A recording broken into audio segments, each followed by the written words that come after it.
نحمده ونستعينه ونستغفره ونعوذ بالله من شرور أنفسنا ومن سيئات أعمالنا من يهده الله فلا مضل له ومن يضلل فلا هادي له وأشهد أن لا إله إلا الله وحده لا شريك له وأشهد أن محمدا عبده ورسوله يا أيها الذين آمنوا اتقوا الله حق تقاته ولا تموتن إلا وأنتم مسلمون يا أيها الناس اتقوا ربكم الذي خلقكم من نفس واحدة وخلق منها زوجها وبث منهما رجالا كثيرا ونساء واتقوا الله الذي تساءلون به والأرحام إن الله كان عليكم رقيبا يا أيها الذين آمنوا اتقوا الله وقولوا قولا سديدا يصلح لكم أعمالكم ويغفر لكم ذنوبكم ومن يطع الله ورسوله فقد فاز فوزا عظيما أما بعد فإن خير الحديث كتاب الله وخير الهدي هدي محمد صلى الله عليه وسلم وشر الأمور محدثاتها وكل محدثة بدعة وكل بدعة ضلالة وكل ضلالة في النار. الوافی بما فی الصحیحین، یہ وہ کتاب ہے جو صحیح بخاری اور صحیح مسلم کی احادیث پہ مشتمل ہے. کتاب کے مؤلف شیخ صالح شامی نے اس کتاب میں صحیح بخاری اور صحیح مسلم کی احادیث اس انداز سے جمع کی ہیں کہ کوشش کی ہے کہ احادیث میں تکرار نہ ہو، ایک حدیث ایک بار ذکر کی جائے، دوسری بار ذکر نہ کی جائے. اسی لیے اس کتاب میں احادیث کی تعداد 2000 سے کم ہے، حالانکہ اس کتاب میں صحیح بخاری صحیح مسلم دونوں کی احادیث ہیں. کتاب کے مؤلف نے کتاب کو 10 مقاصد میں تقسیم کیا ہے، یعنی کہ پہلے وہ مقاصد قائم کرتے ہیں، مقاصد کے نیچے کتب ہوتی ہیں، کتب کے نیچے کئی دفعہ فصول ہوتی ہیں، اس کے نیچے ابواب ہوتے ہیں. تو ہم اب تک 7 مقصد پڑھ چکے ہیں، 8واں پڑھ رہے ہیں. 8واں مقصد کیا ہے؟ الرقائق والاخلاق والآداب، یعنی کہ وہ احادیث جنہیں پڑھنے سے دل نرم ہوتا ہے، آخرت کی فکر پیدا ہوتی ہے، اور وہ احادیث جن کا تعلق اخلاق سے ہے اور آداب سے ہے. اب اس مقصد میں کئی ایک کتب ہیں. پہلی کتاب الرقائق کے بارے میں ہے جو ابھی تک ہم پڑھ رہے ہیں، ان کے ان احادیث کے بارے میں جنہیں پڑھنے سے دل نرم ہوتا ہے.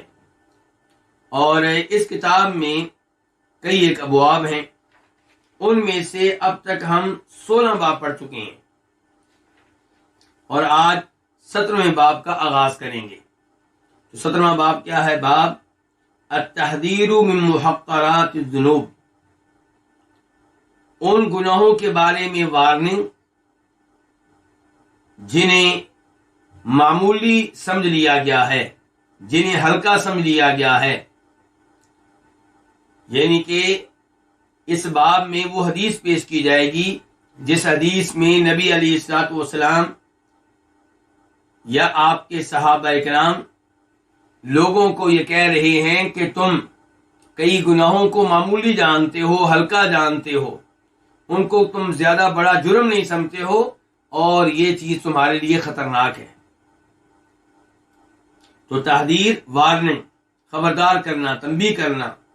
محقرات الذنوب، ذنوب کا معنی گناہ، محقرات وہ گناہ جنہیں حقیر سمجھ لیا گیا، معمولی سمجھ لیا گیا، ہلکا سمجھ لیا گیا. حدیث نمبر 1452 1452 خا. اس حدیث کو روایت کرنے والے امام بخاری ہیں. عن انس رضی اللہ عنہ، روایت ہے جناب انس بن مالک رضی اللہ تعالیٰ عنہ سے، اور یہ وہ صحابی ہیں جنہیں اللہ رب العزت نے یہ اعزاز دیا کہ یہ 10 سال تک نبی علیہ الصلوۃ والسلام کی خدمت کرتے رہے. یہ کہتے ہیں انکم لتعملون اعمالا ہی ادق فی اعینکم من الشعر، بے شک تم یقیناً کئی ایسے اعمال کرتے ہو، کئی ایسے عمل کرتے ہو، کئی ایسے کام کرتے ہو، ہیا یہ ادق معمولی ہیں، حقیر ہیں، فی اعینکم تمہاری نگاہوں میں، من الشعر بالوں سے زیادہ. تم کئی ایسے عمل کرتے ہو جو تمہاری نگاہوں میں بال سے زیادہ باریک ہیں. ادقو زیادہ باریک، تو بال سے زیادہ باریک ہیں، بال سے زیادہ ہلکی ہیں، یعنی کہ تم ان کی پرواہ نہیں کرتے ہو، تم کہتے ہو یہ تو معمولی سا کام ہے. ان کننا لنعدها، بے شک ہم، ان جو ہے یہ انا کے معنی میں ہے، بے شک ہم ان اعمال کو نبی علیہ السلام کے زمانے میں شمار کرتے تھے، من الموبقات، ان اعمال میں سے جو انسان کو تباہ و برباد کر کے رکھ دیتے ہیں، ہلاک کر کے رکھ دیتے ہیں. تو یہاں پہ جناب انس بن مالک نے خبردار کیا ہے اور کہا ہے کہ آج لوگ کئی ایسے کام کرتے ہیں جن کو وہ معمولی سمجھتے ہیں اور سمجھتے ہیں کہ کوئی بڑا گناہ نہیں ہے، لیکن نبی علیہ السلام کے زمانے میں ہم لوگ اسے بہت بڑا جرم سمجھتے تھے، بہت بڑا گناہ سمجھتے تھے. آئیے آج کے زمانے کے لحاظ سے چند گناہوں پہ غور کرتے ہیں جن کو لوگ کیا سمجھتے ہیں، معمولی، لیکن شریعت ان کو معمولی نہیں سمجھتی. پہلے نمبر پہ مثال کے طور پہ، آج اگر میں نے کچہری میں جانا ہے، عدالت میں جانا ہے، کورٹ میں جانا ہے، مجھے گواہوں کی ضرورت ہے، تو میرا بھائی بڑی آسانی سے میرے حق میں گواہی دینے کے لیے تیار ہے، چاہے وہ معاملہ جس کے بارے میں گواہی دینی ہے اس نے دیکھا ہو یا نہ دیکھا ہو، وہ موجود ہو یا موجود نہ ہو. لیکن چونکہ میں اس کا بھائی ہوں، وہ اپنا فرض جانتا ہے میری مدد کرنا. ایسے ہی میرا کوئی رشتہ دار، ایسے ہی میرا پڑوسی، ایسے ہی میرا دوست، ان میں سے کسی کو میں فون کروں کہ آج عدالت میں گواہی آپ نے میرے حق میں دینی ہے، وہ بغیر کسی تردد کے تیار ہو جائے گا. یعنی کہ وہ اس کو اپنا فرض سمجھتا ہے کہ میں اس کا بھائی ہوں، میری مدد کرے، میں اس کا دوست ہوں، میری مدد کرے. جبکہ یہ اتنا بڑا گناہ ہے کہ نبی علیہ السلام نے ایک بار کہا صحابہ کرام سے، بخاری وغیرہ کی حدیث ہے، کیا میں تمہیں وہ گناہ نہ بتاؤں جو کبیرہ گناہوں میں بھی بہت بڑے ہیں، یعنی کہ عام کبیرہ گناہوں کے مقابلے میں سنگین جرم کی حیثیت رکھتے ہیں. صحابہ کرام نے کہا بتائیے اللہ کے رسول علیہ السلام. تو آپ نے کہا تھا اللہ کے ساتھ کسی کو شریک کرنا، والدین کی نافرمانی کرنا اور جھوٹی گواہی دینا. جب آپ جھوٹی گواہی کا تذکرہ کر رہے تھے تب آپ سیدھے ہو کے بیٹھ گئے، ان کے پہلے آپ نے ٹیک لگائی ہوئی تھی. جب آپ نے کہا کہ اللہ کے ساتھ شرک کرنا، والدین کی نافرمانی کرنا، تب آپ نے ٹیک لگائے رکھی. لیکن جب آپ یہ بتانے لگے کہ سنگین گناہوں میں سے ایک گناہ یہ ہے کہ آپ جھوٹی گواہی دیں، تو آپ سیدھے ہو کے بیٹھ گئے. اور یہ بات آپ نے کئی دفعہ دہرائی. کون سی بات؟ جھوٹی گواہی دینا، جھوٹی گواہی دینا. حتیٰ کہ صحابی کہتے ہیں کہ ہم آپ پہ ترس کھانے لگے اور ہم نے کہا کاش آپ خاموش ہو جائیں. تو اندازہ کیجئے جھوٹی گواہی دینا کتنا بڑا جرم ہے. آج ہم کسی بھی اپنے دوست کے حق میں کہیں بھی گواہی دینے کے لیے تیار بیٹھے ہیں، جبکہ شریعت کی نگاہوں میں یہ بہت بڑا گناہ ہے. آپ وہی گواہی دے سکتے ہیں، اسی معاملے میں گواہی دے سکتے ہیں جس میں آپ حاضر تھے، موجود تھے، آپ نے دیکھا یا آپ نے سنا. دوسرے نمبر پہ جو گناہ میں آپ کے سامنے ذکر کرنا چاہوں گا جن کو لوگوں نے گناہ سمجھنا چھوڑ دیا ہے، وہ کیا ہے؟ شلوار یا پینٹ یا چادر کو ٹخنوں سے نیچے لٹکانا. کوئی بھی کپڑا نیچے لٹکائیں، ٹخنوں سے نیچے جا رہا ہو، چاہے وہ شلوار ہو، چاہے وہ پینٹ ہو، چاہے وہ چادر ہو، چاہے وہ ثوب یا جبہ ہو جسے عربی پہنتے ہیں. آج آپ چلے جائیں کسی ایئرپورٹ پہ، ریلوے اسٹیشن پہ، بس اڈے پہ، شادی کی تقریب میں یا کسی بھی تقریب میں، تو کیا دیکھیں گے آپ؟ بڑی عجیب چیز دیکھیں گے. آپ دیکھیں گے کہ اگر وہاں پہ 100 آدمی ہیں تو 98 یا 99 ایسے ہوں گے جن کی شلواریں ٹخنوں سے نیچے ہوں گی. صرف ایک ملے گا آپ کو جس کی شلوار ٹخنوں سے اوپر ہوگی، اور وہ بھی وہاں پہ مسکین نظر آ رہا ہوگا اور یہ لوگ اس کا مذاق اڑا رہے ہوں گے. دیکھو اس کی شلوار. آپ کسی سے بات کر کے دیکھ لیں, وہ اس کو گناہ ہی نہیں سمجھے گا. اور دوسرے نمبر پہ آپ کو وہ آدمی ملے گا جو کہے گا کہ یہ گناہ تب ہے جب آپ تکبر کی وجہ سے لڑکائیں. میں تکبر کی وجہ سے نہیں لڑکاتا. اچھا جی, آپ تکبر کی وجہ سے نہیں لڑکاتے, پھر کون ہے مجھے بتائیں جو تکبر کی وجہ سے لڑکاتا ہے؟ وہ کون ہے؟ اگر آپ تکبر کی وجہ سے نہیں لڑکا رہے تو مجھے بتائیے کون ہے پھر وہ مخلوق کہاں ملے گی جو تکبر کی وجہ سے اپنی چادر کو ٹخنوں سے نیچے لٹکاتی ہے؟ نبی علیہ الصلوۃ والسلام سے آپ یہ سوال کیجئے. آپ فرماتے ہیں, نسائی وغیرہ کی روایت ہے کہ چادر وغیرہ کو ٹخنوں سے نیچے لٹکانا یہ تکبر ہے. اصل میں ہم یہ جانتے نہیں کہ تکبر کہتے کس کو ہیں. نبی علیہ الصلوۃ والسلام نے کہا تھا, غالباً مسلم شریف کی حدیث ہے, کہ الکبر بطر الحق وغمط الناس. تکبر کیا ہے؟ تکبر دو چیزوں کا نام ہے.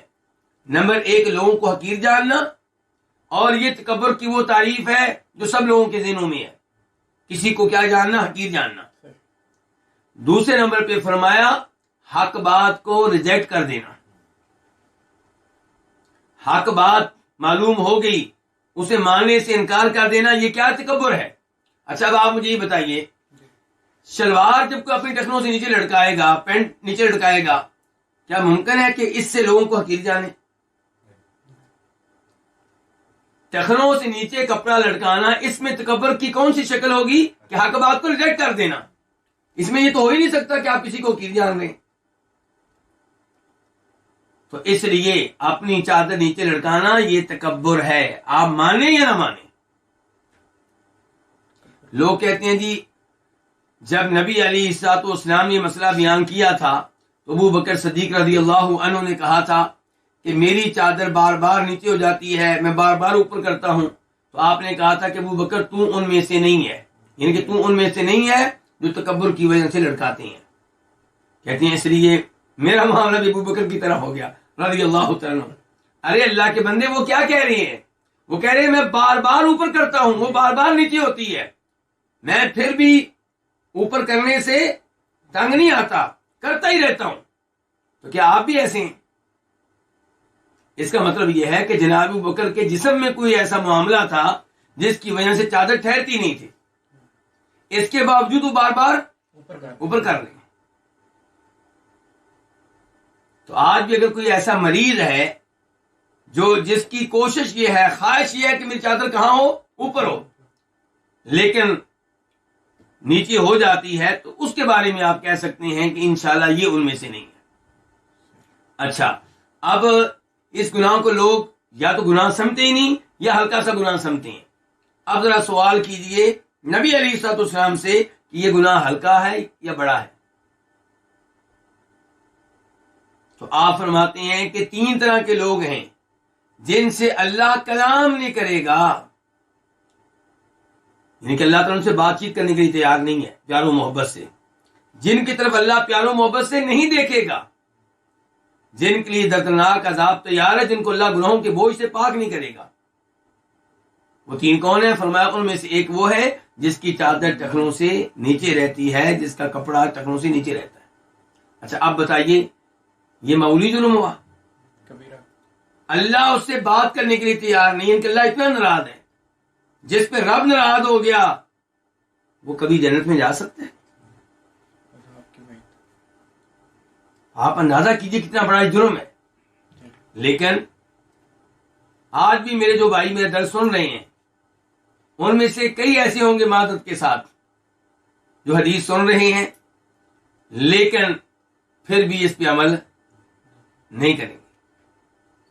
حدیث سن رہے ہیں, ان کے بچے ان کے سامنے صبح و شام پینٹ یا چادر یا شلوار ٹخنوں سے نیچے کرتے ہیں, اور یہ ان کو نہیں سمجھاتے, ان سے مطالبہ نہیں کرتے.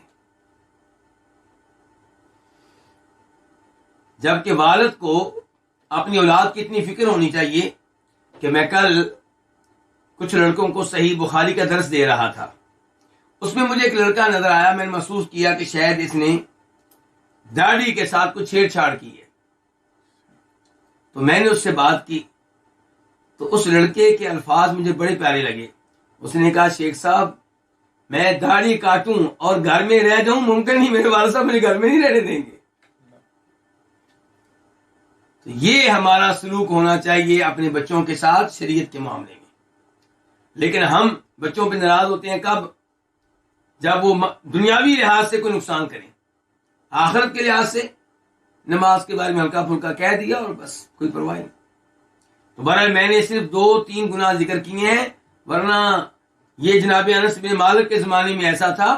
آج تو تقریباً ہم نے ہر جرم کو جرم سمجھنا چھوڑ دیا ہے. اللہ رب العزت ہم سب کو ہدایت دے. اس حدیث میں جو انداز انس بن مالک نے اختیار کیا ہے یہ وہی انداز ہے جو اللہ نے اختیار کیا قرآن میں سورہ نور میں, جب اللہ نے ذکر کیا ام المؤمنین عائشہ کا کہ ان پہ لوگوں نے تہمت لگائی تھی. تو اللہ تعالیٰ کہتے ہیں وَتَحْسَبُونَهُ هَيِّنًا وَهُوَ عِندَ اللَّهِ عَظِيمٌ. تم لوگ ام المؤمنین عائشہ کے اس معاملے کو آپس میں ڈسکس کر رہے تھے, ذکر کر رہے تھے, اور تم اس کو معمولی سمجھ رہے تھے, جبکہ اللہ کے ہاں یہ بہت بڑا جرم تھا. باب نمبر 18, باب وَيَبْقَى الْعَمَلُ. باب کیا ہے کہ اور جو باقی چیز رہے گی وہ کیا رہے گی؟ عمل. جو چیزیں باقی رہیں گی جو آپ کے کام آئیں گی وہ آپ کے نیک اعمال ہوں گے اور کچھ نہیں. حدیث نمبر 1453 1453 قاف. اس حدیث کے بیان کرنے پہ اتفاق ہے کس کس کا؟ امام بخاری کا اور امام مسلم کا. عن انس بن مالک رضی اللہ عنہ, روایت ہے جناب انس بن مالک رضی اللہ عنہ سے, وہ کہتے ہیں قال رسول اللہ صلی اللہ علیہ وسلم, فرمایا رسول اللہ صلی اللہ علیہ وسلم نے, یتبع المیت ثلاثہ, میت کے پیچھے جاتی ہیں 3 چیزیں. میت کے پیچھے کتنی چیزیں جاتی ہیں؟ ان کے میت کو جب گھر سے قبرستان میں لے جایا جا رہا ہوتا ہے تو اس کے پیچھے پیچھے اس کے ساتھ ساتھ 3 چیزیں جاتی ہیں. فَيَرْجِعُ اثْنَانِ, 2 چیزیں واپس آ جاتی ہیں. وَيَبْقَى مَعَهُ وَاحِدٌ, اور باقی رہتی ہے معاہو, اس کے ساتھ. کس کے ساتھ؟ میت کے ساتھ. واحد, ایک چیز, ایک چیز اس کے ساتھ قبر میں رہتی ہے. 2 چیزیں واپس آ جاتی ہیں. کیا تفصیل ہے جی اس کی؟ تفصیل یہ ہے کہ یتبعہ اہلہ ومالہ وعملہ, اس کے ساتھ جاتے ہیں, اس کے پیچھے پیچھے جاتے ہیں اہلہ, اس کے گھر والے, ومالہ, اور اس کا مال, وعملہ, اور اس کا عمل. تو کتنی چیزیں جاتی ہیں؟ 3. اچھا, عمل ساتھ جاتا ہے, یہ تو بات سمجھ میں آتی ہے, اور گھر والے جاتے ہیں ساتھ, یہ بھی بات سمجھ میں آتی ہے, بیٹے جاتے ہیں, پوتے جاتے ہیں, لیکن مال بھی جاتا ہے. جی کیسے؟ ہاں جی, بہت اچھا جواب دیا ماشاءاللہ. میت کے ساتھ جاتی ہے اس کی چارپائی, میت کے ساتھ جاتی ہیں مثال کے طور پہ اس کی چادریں, میت کے ساتھ جاتا ہے مثال کے طور پہ اس کا غلام. تو اس طرح کی کئی چیزیں اس کے ساتھ جاتی ہیں. اچھا, اور کیا رہ گیا جی؟ یہ 3 چیزیں جاتی ہیں. اب کیا ہوتا ہے؟ فرماتے ہیں نبی علیہ الصلوۃ والسلام فَيَرْجِعُ أَهْلُهُ, تو اس کے گھر والے واپس آ جاتے ہیں. بیٹے, سگے بیٹے باپ کو اندھیرے میں چھوڑ کے, سنسان جگہ پہ چھوڑ کے, ویران جگہ پہ چھوڑ کے گھر میں واپس آ کے سب سے پہلے کیا کرتے ہیں؟ کھانا کھاتے ہیں. کیونکہ جب سے باجی فوت ہوئے ہیں تب سے کھانا کھانے کا صحیح معنوں میں موقع نہیں ملا. اب وہ ان کو کھانا کھائے ہوئے تقریباً 10 گھنٹے ہو گئے, 15 گھنٹے ہو گئے, اتنا صبر کر لے, اتنا نہیں ہوتا ہے. اب واپس آئے ہیں گھر میں تو شدید بھوک لگی ہے. اب سب سے پہلے وہ کھانا کھائیں گے. جنہوں نے تدفین میں حصہ لیا, جنازے میں حصہ لیا, وہ سب کھانا کھائیں گے. اس کا حساب کتاب شروع ہو گیا اور ان کا کھانا شروع ہو گیا. یہ وہ لوگ ہیں جن کی وجہ سے گناہ کرتا رہا, جن کی غلط سفارشیں کرتا رہا, جن کی وجہ سے رشوت لیتا رہا, جن کی وجہ سے جھوٹ بولتا رہا, جن کی وجہ سے لڑائیاں کرتا رہا, جن کی وجہ سے باقی لوگوں کے مال پہ قبضہ کرتا رہا. فَيَرْجِعُ أَهْلُهُ, تو اس کے گھر والے واپس آ جاتے ہیں. مال، اس کا مال بھی واپس آ جاتا ہے، اور یہ مال بھی اب اس کا نہیں رہا، یہ بے اعتباری ما کانا کہا جا رہا ہے، یعنی کہ اس کا مال تھا اب تو کسی اور کو ہو چکا ہے، تو اس کے گھر والے واپس آ جاتے ہیں، اس کا مال واپس آ جاتا ہے، وَيَبْقَى عَمَلُهُ، اور اس کے اعمال باقی رہتے ہیں، اس کا عمل باقی رہتا ہے، اس کے اعمال اس کے ساتھ قبر میں داخل ہوتے ہیں، وہ اچھے ہوں یا برے ہوں۔ تو یہ حدیث کیا پیغام دے رہی ہے کہ فکر اس چیز کی کریں جس نے آپ کے ساتھ قبر میں رہنا ہے، آپ اپنے اعمال کی فکر کریں، گناہوں سے بچنے کی فکر کریں، نیک اعمال زیادہ سے زیادہ جمع کرنے کی کوشش کریں۔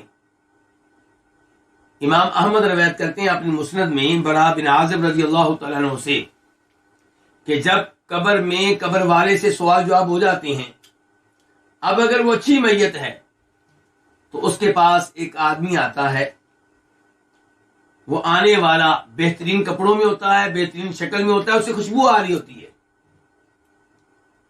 تو وہ آ کے اس سے کہتا ہے کہ تمہیں خوشخبری ہو، تمہارے لیے خوشخبری ہے، تمہارے ساتھ وہ سب کچھ ہوگا جو تمہیں اچھا لگے گا۔ تو وہ کہتا ہے بھئی تم کون ہو؟ وہ کہتا ہے انا عملک الصالح، میں تمہارا نیک عمل ہوں۔ تو قبر میں کون ہے پھر؟ نیک عمل۔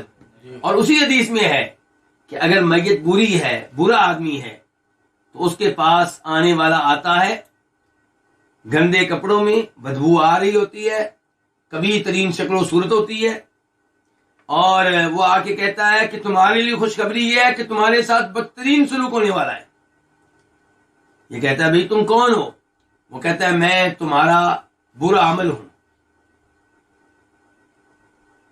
تو ایسی احادیث سے مجھے اور آپ سب کو عبرت حاصل کرنی چاہیے، اپنے اعمال کو اہمیت دینی چاہیے، بچوں کو اہمیت دیں، بیگم کو اہمیت دیں اتنی جتنی مناسب ہے۔ بچوں کی خاطر، دوستوں کی خاطر نمازیں ضائع کر دینا، قرآن کی تلاوت نہ کرنا، جی آج دوست ہیں، جی آج بیگم بچوں کی طرف مصروف ہوں، یہ آپ اپنے ساتھ برا سلوک کر رہے ہیں، اپنے اوپر ظلم کر رہے ہیں۔ اس کے بعد حدیث نمبر 1454 1454 میم، اس حدیث کو روایت کرنے والے امام کون سے؟ امام مسلم۔ عن ابی ہریرہ ان رسول اللہ صلی اللہ علیہ وسلم قال، روایت ہے جناب ابو ہریرہ رضی اللہ تعالیٰ عنہ سے، یہ بڑے عظیم صحابی ہیں، نبی علیہ الصلوۃ والسلام کے ساتھ ان کو رہنے کا موقع اتنا زیادہ نہیں ملا۔ سن 7 ہجری میں یہ مسلمان ہو کر کہاں پہنچے ہیں؟ مدینہ۔ مسلمان پہلے ہو چکے تھے لیکن مدینہ جب پہنچے ہیں سن 7 ہجری تھی، اور نبی علیہ السلام فوت ہو گئے سن 11 ہجری کے شروع میں، تو تقریباً 3 سال یا اس سے کچھ کم یہ رہے ہیں نبی علیہ السلام کے ساتھ۔ لیکن سب سے زیادہ حدیثیں بیان کرنے والے کون ہیں؟ جناب ابو ہریرہ ہیں۔ بڑی انہوں نے محنت کی ہے علم لینے کے لیے۔ آج آپ لوگ وقت نکال کے بیٹھے ہوئے ہیں اور درس سن رہے ہیں، اللہ آپ کو جزائے خیر دے، اللہ آپ کے وقت میں، مال میں، رزق میں برکتیں ڈالے، لیکن جناب ابو ہریرہ کی قربانی سنیں، آپ کی قربانی میری قربانی ہلکی ہے۔ ابو ہریرہ رضی اللہ تعالیٰ عنہ نبی علیہ السلام کے ساتھ چمٹے رہتے، لگے رہتے، دائیں بائیں جاتے نہیں تھے، کیوں؟ کوئی حدیث رہ نہ جائے، قرآن کی کوئی آیت مجھ سے چھوٹ نہ جائے، اس کے لیے بھوک برداشت کرتے، بھوک کی وجہ سے کبھی بے ہوش ہو جاتے۔ یہ ہے علم لینے کے لیے قربانیاں دینا۔ تو یہ ہے جناب ابو ہریرہ، ان کا نام کیا ہے؟ عبد الرحمن بن صخر۔ ان کے نام میں کافی اختلاف ہے، بس ابو ہریرہ کے سے معروف ہیں، تو ان کا نام کیا ہے؟ اس میں کافی اقوال ہیں۔ سب سے مشہور قول یہ ہے کہ عبد الرحمن بن صخر دوسی رضی اللہ تعالیٰ عنہ۔ تو ان سے روایت ہے کہ بے شک رسول اللہ صلی اللہ علیہ وسلم نے فرمایا، یقول العبد، بندہ کہتا ہے، مالی مالی، میرا مال میرا مال۔ کیا مطلب؟ یعنی کہ اپنے مال کے بارے میں بڑی باتیں کرتا ہے، کبھی کہتا ہے جی میرا مال کیا ہے؟ میرا مال 1 میری گاڑی ہے، 2 میرے پلازے ہیں، 3 میری کوٹھیاں ہیں، یہ میرا مال ہے۔ کبھی کہتا ہے دیکھیں جی میری گاڑی، میرا مال کتنا اچھا ہے، میرے گھوڑے دیکھیں کتنے اچھے ہیں۔ تو میرا مال کے بارے میں لگا رہتا ہے صبح و شام۔ تو آپ فرماتے ہیں انما لہ من مالہ ثلاث، سوائے اس کے نہیں، اس کے مال میں سے اس کی 3 چیزیں ہیں بس.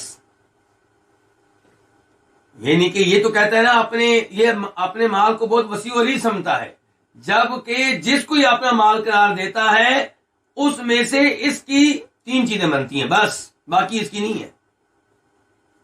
انما سوائے اس کے نہیں، لہو اس کی ہیں، من مالی اس کے مال میں سے کتنی چیزیں؟ 3. نمبر 1 ما اکل فافنا، جو اس نے کھایا فافنا اور اس کو ختم کر دیا، فنا کر دیا، یعنی کہ جو اس نے کھایا ہے وہ واقعی اس کا بنتا مال. او لبس فابلا، یا جو اس نے پہنا اور اسے بسیدہ کر دیا، ابلا اسے بسیدہ کر دیا، پرانا کر دیا. او آقا فقتنا، یا جو اس نے دیا اور اسے ذخیرہ کر لیا، یعنی کہ جو مال اس نے اللہ کی راہ میں دیا، مسجد پہ لگایا، کسی مدرسے پہ لگایا، یتیموں پہ لگایا، بیواؤں پہ لگایا، اور کسی ہاسپٹل پہ لگایا، مریضوں پہ لگایا، مہمانوں پہ لگایا، مہمان جو اچھے مہمان ہوں جن کو کھلانے کا مقصد اللہ سے اجر و ثواب لینا ہو، تو یہ جو مال ہے یہ اس نے ذخیرہ کر لیا ہے. پہلا بھی مال اس کا ہے کہ کھانا کھایا، اگرچہ وہ مال ختم ہو گیا لیکن اسی نے کھایا ہے نا. دوسرے نمبر پہ لباس لیا، اگرچہ وہ لباس بھی بسیدہ ہو گیا لیکن اسی نے پہلا فائدہ تو اسی نے اٹھایا ہے. اور تیسرا اس کا مال وہ ہے جو اس نے اللہ کی راہ میں دیا اور وہ اللہ کے ہاں ذخیرہ ہو گیا، جو قبر میں اس کے کام آئے گا، آخرت میں اس کے کام آئے گا. اچھا جی، پھر باقی مال کس کا ہے؟ سوال یہ پیدا ہوا.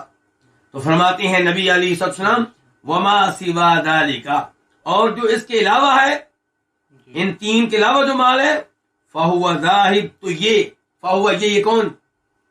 یہ بندہ جو ہے جو کہتا تھا میرا مال میرا مال، تو یہ بندہ جو ہے ذاہب، یہ دنیا سے جانے والا ہے، وتارکہ، اور اس مال کو چھوڑنے والا ہے، للناس، کن کے لیے؟ لوگوں کے لیے.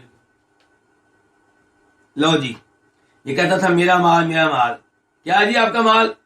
جی میرا مال یہ ہے کہ میری 10 کوٹھیاں ہیں، 10 بنگلے ہیں.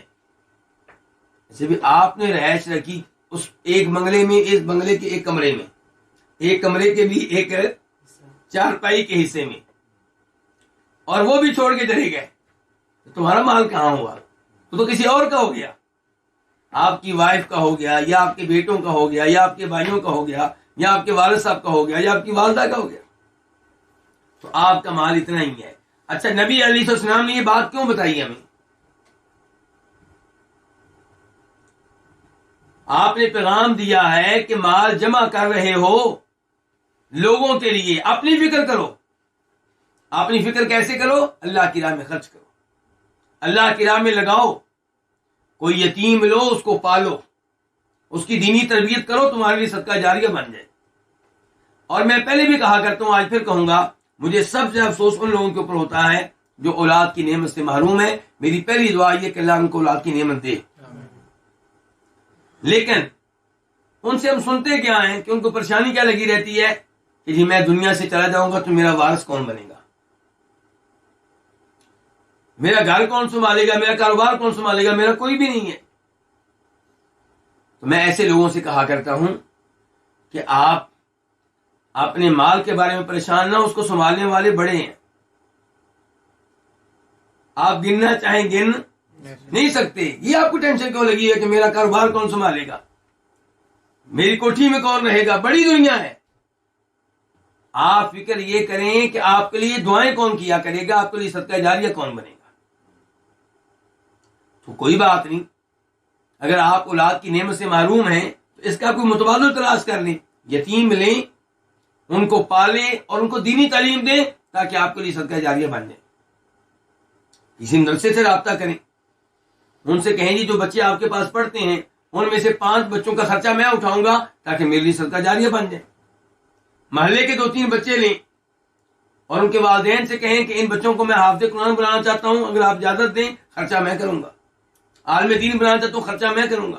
آپ کے لیے صدقہ جاریہ بن جائیں گے.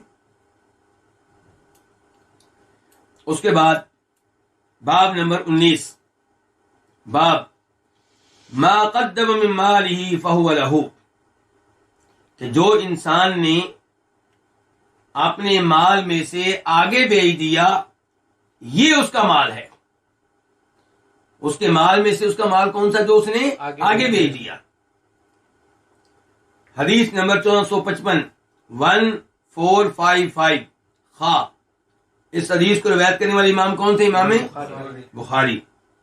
عن عبداللہ بن مسعود رضی اللہ عنہ قال، روایت ہے جناب عبداللہ بن مسعود رضی اللہ عنہ سے، وہ کہتے ہیں قال النبی صلی اللہ علیہ وسلم، فرمایا نبی صلی اللہ علیہ وسلم نے، ایکم مال وارثہ احب الیہ من مالہ، تم میں سے کون ایسا ہے کہ جسے اپنے وارث کا مال اپنے مال سے زیادہ محبوب ہو. تم میں سے کون ایسا ہے جسے اپنے وارث کا مال اپنے مال سے زیادہ پیارا لگتا ہو. قالوا، انہوں نے کہا یا رسول اللہ، اللہ کے رسول، ما منا احد الا مالہ احب الیہ، ہم میں سے کوئی ایسا نہیں ہے مگر اسے اپنا مال زیادہ محبوب ہے اپنے وارث کے مال کے مقابلے میں. ہر آدمی کو اپنا مال اچھا لگتا ہے کسی اور کے مال کے مقابلے میں، چاہے اس کا بیٹے کا مال ہو، چاہے پوتے کا مال ہو، چاہے بیوی کا مال ہو، چاہے بھائیوں کا مال ہو، چاہے دیگر رشتے داروں کا مال ہو. ہر ایک کو اپنا مال دوسروں کے مال سے زیادہ محبوب ہے، زیادہ پیارا لگتا ہے. تو کہنے لگے ما منا احد، ہم میں سے کوئی ایسا نہیں ہے، الا مگر مالہ، اس کا مال احب الیہ، اس سے زیادہ محبوب ہوتا ہے، یعنی کہ اپنے وارث کے مال کے مقابلے میں. قال، تو فرمایا نبی علیہ الصلوۃ والسلام نے، فإن مالہ ما قدم، بے شک اس کا مال وہ ہے جو اس نے آگے بھیج دیا. آگے کیسے بھیجا؟ یعنی کہ اللہ کی راہ میں لگا دیا، اللہ کی راہ میں مسجد بنوا دی، اللہ کی راہ میں قرآن کریم لے کر لوگوں میں تقسیم کر دیے، تفسیریں لے کر تقسیم کر دی، دینی کتب لے کر تقسیم کر دی. ومال وارثہ ما اخر، اور اس کے وارث کا مال وہ ہے ما اخرا، جو اس آدمی نے پیچھے چھوڑ دیا. یعنی کہ جو مال پیچھے چھوڑ کے آپ جا رہے ہیں وہ آپ کا نہیں رہے گا، کس کا ہو جائے گا؟ آپ کے وارثوں کا. اور اب آپ دنیا میں کہہ رہے ہیں کہ مجھے اپنا مال اپنے وارث کے مال سے زیادہ اچھا لگتا ہے، تو پھر اپنا مال اپنی کامیابی کے لیے صرف کریں، اپنی آخرت بنانے کے لیے قبر کریں، خرچ کریں، اپنی قبر کی زندگی بنانے کے لیے صرف کریں. باب نمبر 20، باب فی الصحۃ والفراغ، یہ باب صحت کے بارے میں ہے اور فراغت کے بارے میں. حدیث نمبر 1456 1456 خا. اس حدیث کو روایت کرنے والے امام کون سے؟ امام بخاری. عن ابن عباس رضی اللہ عنہما قال قال النبی صلی اللہ علیہ وسلم، روایت ہے جناب عبداللہ ابن عباس رضی اللہ تعالیٰ عنہ سے. یہ کیا لگتے ہیں؟ نبی علیہ الصلوۃ والسلام کے، آپ کے چچا کے بیٹے ہیں. کون سے چچا کے بیٹے؟ عباس کے. تو یہ آل بیت میں سے ہیں یا نہیں؟ یہ آل بیت میں سے ہیں. جو لوگ پاکستان اور انڈیا میں آل بیت کا نام سب سے زیادہ استعمال کرتے ہیں اور یہ دعویٰ کرتے ہیں کہ ہم آل بیت سے بڑی محبت کرتے ہیں، وہ تو آل بیت میں سے کئی لوگوں کو ویسے نکال دیتے ہیں. آل بیت کون ہے؟ آل بیت ہیں نبی علیہ الصلوۃ والسلام کی اولاد، آل بیت ہیں آپ کی بیویاں، آل بیت ہیں آپ کے مسلمان چچا اور آپ کے چچاؤں کی مسلمان اولاد. یہ سب کیا ہے؟ آل بیت ہیں. تو عبداللہ ابن عباس کون ہے؟ آل بیت میں سے ہیں. اور نبی علیہ الصلوۃ والسلام کو ان سے بڑا پیار تھا. آپ کی زندگی میں یہ چھوٹی عمر کے تھے اور یہ قرآن کی تفسیر میں انہوں نے بڑا نام کمایا ہے. ان کی شہرت قرآن کی تفسیر میں زیادہ ہے کیونکہ آپ نے ان کو دعا دی تھی کہ اللہ انہیں قرآن کا مفسر بنا دے. تو یہ کہتے ہیں، فرمایا نبی علیہ الصلوۃ والسلام نے، نعمتانی، دو نعمتیں مغبون فیہا کثیر من الناس، ان کے معاملے میں بہت سے لوگ خسارے میں ہیں، گھاٹے میں ہیں. ان کے دو نعمتیں ایسی ہیں جن کی بہت سارے لوگ قدر نہیں کرتے، جن کا بہت سے لوگ صحیح استعمال نہیں کرتے. ان کے بہت سے لوگ ان کے بارے میں پچھتائیں گے. یہ نعمتیں ان کے پاس موجود ہیں لیکن وہ ان سے صحیح فائدہ نہیں اٹھا رہے. کون کون سی؟ فرمایا نمبر 1 صحت، نمبر 2 فراغت. آپ صحت یاب ہیں، یہ اللہ کی بہت بڑی نعمت ہے. کوئی بڑی بیماری آپ کو نہیں لگی ہوئی، آپ کینسر کے مریض نہیں ہیں، آپ کے گردوں کا مسئلہ نہیں ہے، ایسی خطرناک بیماریاں آپ کو نہیں ہیں، تو آپ بہت بڑی نعمت پہ ہیں، بہت بڑی خیر پہ ہیں. اور دوسرے نمبر پہ فراغت ہے آپ کے پاس، کچھ وقت ہے آپ کے پاس، تو آپ بہت بڑی خیر پہ ہیں. لیکن اکثر لوگ ان کا غلط استعمال کر رہے ہیں. جن کے پاس صحت ہے، جن کے پاس جوانی ہے، وہ اپنی جوانی کو غلط جگہ پہ استعمال کر رہے ہیں، اور جن کے پاس فالتو وقت ہے اسے غلط جگہ پہ استعمال کر رہے ہیں. آج کے زمانے میں کیا استعمال ہے جی ہمارے فارغ وقت کا؟ موبائل. موبائل میں کیا جی؟ انڈین فلمیں، پاکستانی فلمیں، انگلش فلمیں، ڈرامے، اور بے حیائی پہ مشتمل کئی ویب سائٹس، کئی کلپ، یہ ہمارا استعمال ہے. اور اس کی وجہ سے ہم نے نظر انداز کر رکھا ہے کس کو؟ اپنے بچوں کو، اپنی وائف کو، اپنے والدین کو. ماں وعدے دیتی رہتی ہے میرے پاس بیٹھو، والد صاحب وعدے دیتے رہتے ہیں، کو مشورہ کرنا چاہتے ہیں، اور بیٹے کے پاس ٹائم نہیں. کیا کر رہا ہے جی بیٹا؟ موبائل کے ساتھ لگا ہوا ہے. حالانکہ یہ وقت ہمارے پاس کیا ہے؟ امانت ہے. اس کے بارے میں سوال ہوگا کہ تمہارے پاس وقت تھا، اسے کہاں استعمال کیا تھا؟ تو یہی فرما رہے ہیں نبی علیہ السلام کہ جب آپ کے پاس فارغ وقت ہے اس کو غنیمت جانیں، اللہ کی عبادت میں اور نیک اعمال بجا لانے میں صرف کریں. کل کو ہو سکتا ہے آپ کے پاس وقت نہ رہے، مصروفیات آپ کی بڑھ جائیں، اور ایسے ہی صحت کے ایام میں لمبی لمبی نمازیں پڑھ لیں، صحت کے ایام میں روزے رکھ لیں، نفلی روزے. کل کو آپ چاہیں گے کہ میں نفلی روزے رکھوں، آپ چاہیں گے کہ میں لمبی لمبی تہجد کی نمازیں پڑھوں، لیکن تب صحت اجازت نہیں دے. مجھے ابھی تک یاد ہے سعودی عرب میں ایک نوجوان لڑکا ہے جو معذور ہے، اور وہ ویل چیئر وغیرہ پہ رہتا ہے. وہ یعنی کہ کچھ بھی نہیں کر سکتا، نہ چل سکتا ہے، نہ کھڑا ہو سکتا ہے، کچھ بھی نہیں کر سکتا. اس کو ایک دفعہ ایک ٹیلی ویژن پروگرام میں لایا گیا، تو اس سے اینکر پوچھتا ہے کہ تمہاری سب سے بڑی خواہش کیا ہے، سب سے بڑی آرزو تمنا کیا ہے؟ کہتا ہے کہ اللہ تعالیٰ مجھے صرف ایک سجدہ کرنے کی توفیق دے دے، ایک سجدہ کرنے کا مجھے موقع مل جائے. چاہتا ہوں کہ میں بھی اپنی پیشانی اللہ کے لیے زمین پہ لگا کے دیکھوں، اور میں اور آپ صحت مند، لیکن 5 وقت کی نمازیں بھی ہم حفاظت کے ساتھ، جماعت کے ساتھ ادا کرنے کے لیے تیار نہیں ہیں.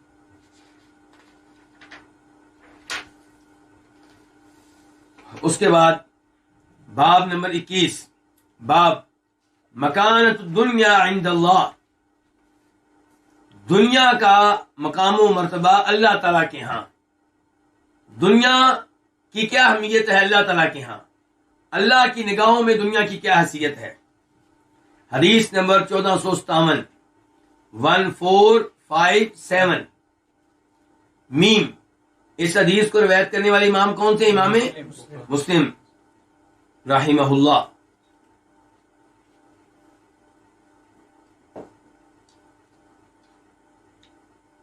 عن جابر بن عبداللہ، روایت ہے جابر بن عبداللہ سے. یہ کون ہے؟ مہاجر ہیں کہ انصاری ہیں؟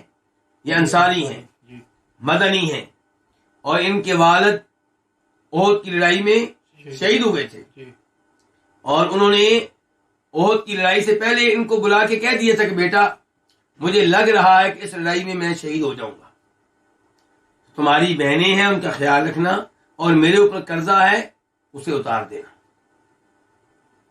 تو نبی علیہ السلام جناب جابر کا بہت خیال رکھتے تھے. لیکن اس کے باوجود عجیب بات آپ کو یہ بتاؤں کہ جناب جابر کی شادی ہوئی ہے اور نبی علیہ السلام کو معلوم نہیں ہے. ایک جہاد سے واپس آ رہے تھے تو جناب جابر نے مدینہ میں جلدی جانا چاہا، جہاد کے بعد اس سے فارغ ہو چکے ہیں. تو وجہ پوچھی گئی تو کہنے لگے میری شادی ہو چکی ہے. آپ نے کہا کس سے شادی کی ہے؟ کنواری لڑکی سے یا کسی ایسی لڑکی سے جو طلاق یافتہ تھی یا بیوہ تھی، کہنے لگے کنواری سے شادی نہیں کی کیونکہ میری بہنیں ہیں، میں چاہتا تھا ایسی لڑکی لے کر آؤں تو کچھ تجربہ کار ان کو سنبھال لے۔ میں کیا پیغام دینا چاہتا ہوں کہ نبی علیہ السلام ان کا بہت خیال رکھتے تھے، لیکن انہوں نے شادی کے موقع پہ نبی علیہ السلام کو نہیں بلایا۔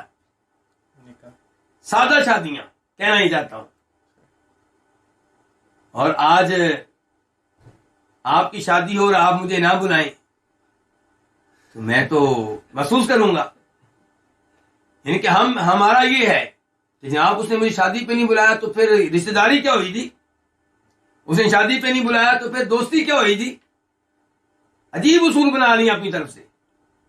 رشتہ داری یہ ہے کہ جب آپ کا رشتہ دار بیمار ہو آپ اس کی بیمار پرسی کریں، اس کی مدد کرنے کی کوشش کریں، جب وہ پھنسا ہوا ہو آپ اس کے کام آنے کی کوشش کریں، اس کے حالات پوچھتے رہیں۔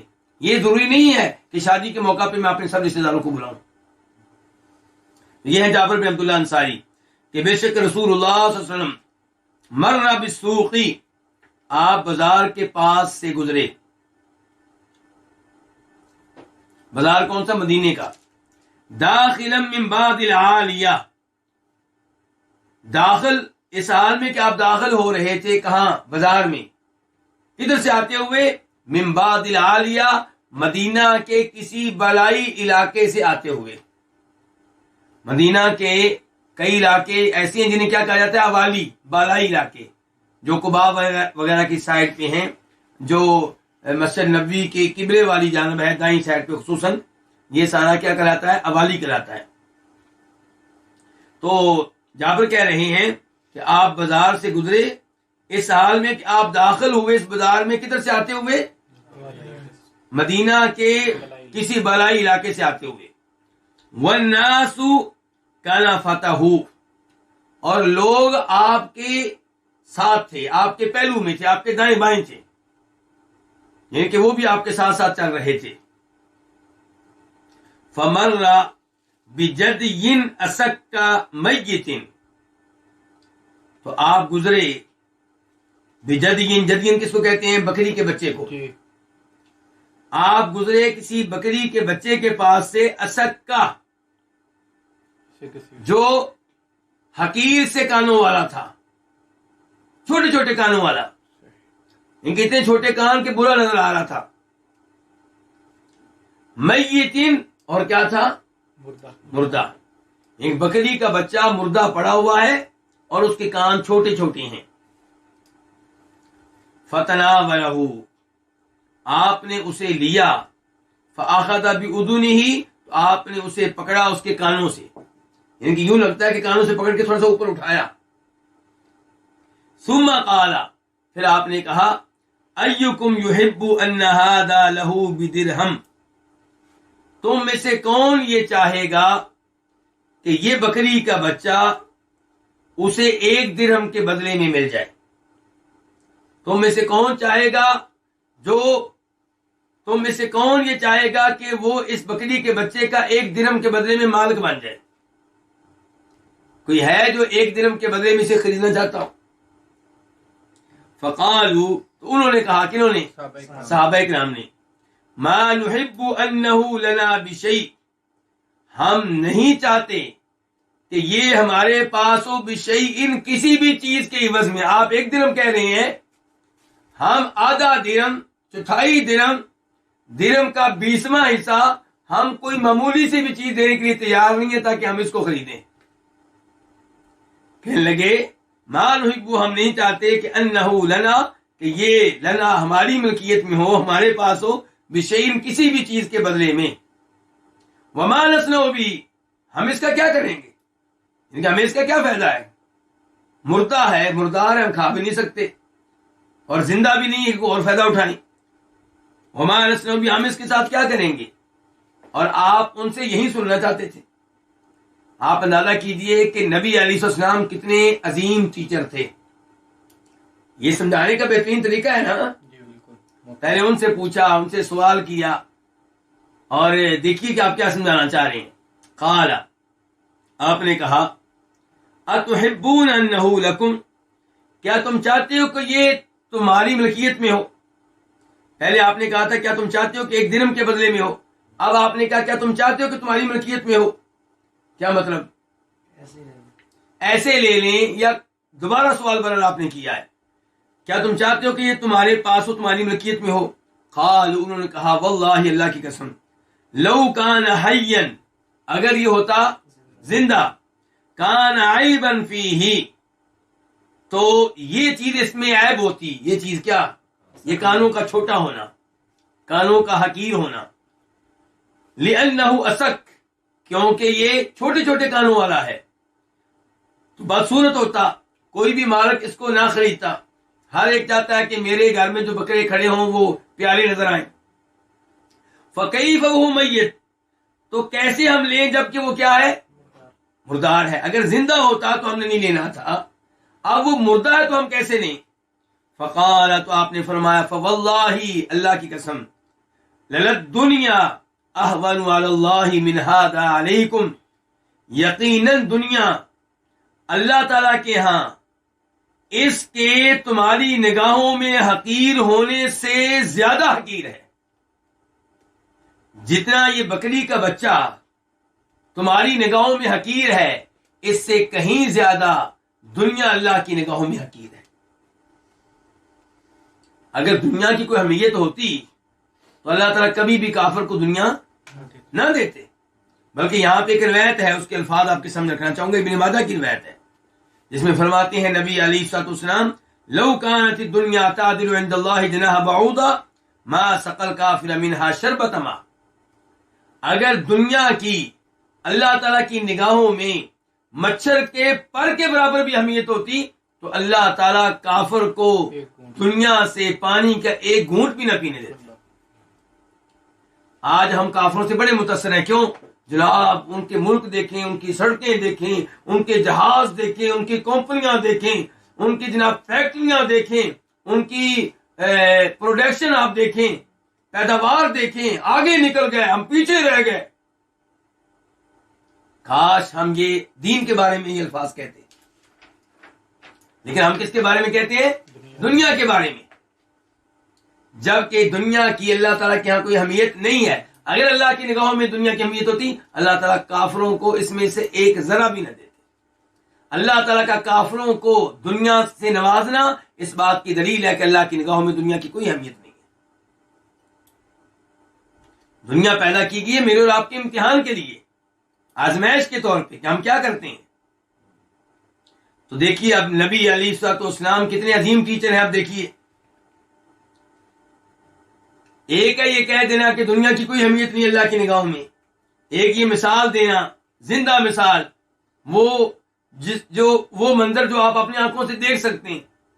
صحابہ کرام سے کہتے ہیں یہ بکری کا بچہ ہے، کوئی خریدنا چاہے گا ایک درہم کے بدلے میں؟ وہ کہتے ہیں نہیں اللہ کے رسول، ہم تو اس کو فری میں لینے کے لیے تیار نہیں ہے. تو پھر آپ کہتے ہیں کہ جیسے اس کی تمہاری نگاہوں میں کوئی اہمیت نہیں ہے، یہ تمہاری نگاہوں میں حقیر ہے، اللہ تعالیٰ کی نگاہوں میں دنیا اس سے کہیں زیادہ حقیر ہے. تو اس میں تسلی ہے میرے مسلمان بھائی کے لیے. کون سے مسلمان بھائی کے لیے؟ جو بہت زیادہ پریشان ہے مالی طور پہ، دنیا آگے نکل گئی، میں پیچھے رہ گیا.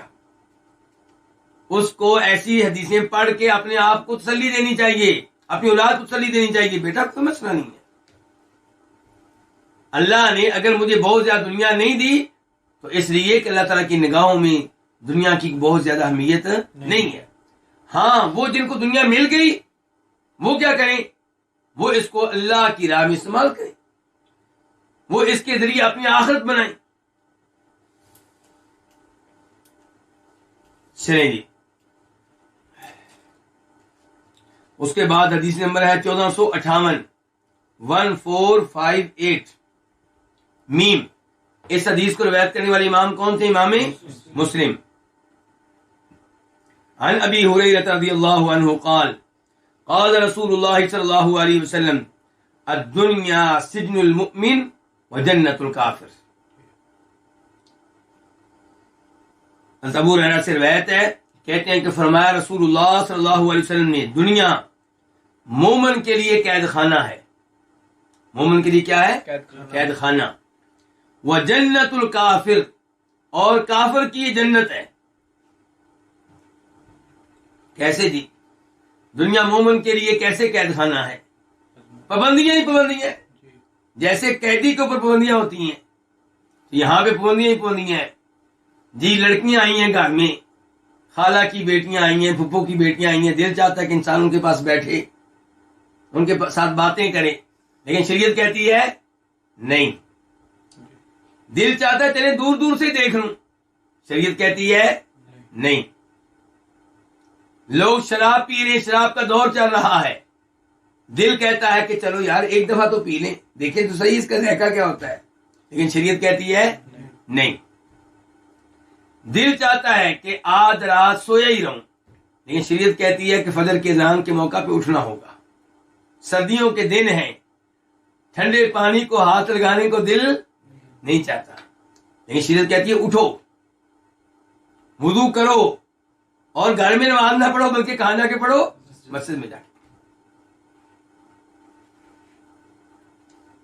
یہاں پہ مسلمان کے لیے مشقتیں ہی مشقتیں ہیں، پابندیاں ہی پابندیاں ہیں. ہمارے بہت سارے لوگ کئی یورپی ممالک کی نیشنلٹی لینا چاہتے ہیں، ہم سے سوال کرتے ہیں، ہم کہتے ہیں نہیں. کیوں؟ کیونکہ جب نیشنلٹی آپ لیں گے، اس پہ جب آپ سائن کریں گے تو آپ کو کئی ایسی باتیں ماننا پڑیں گی جو خلاف شریعت ہے.